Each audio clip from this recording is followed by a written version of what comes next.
Hai sahabat, hari ini aku lagi ada di Gedung Serbaguna Nani Convention Hall yang diresmikan pada hari ini tanggal 8 September 2021.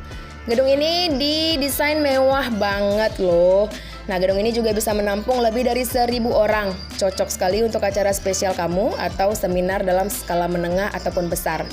Oh ya, dengan desain interiornya, kamu juga bisa request sesuai dengan keinginan kamu.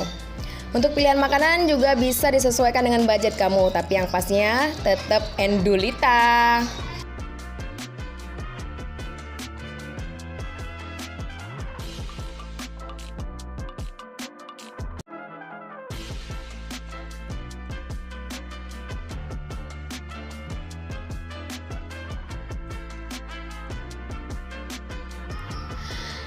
Nah sahabat, acara hari ini diawali dengan persembahan tarian Randup Lampuan dan kemudian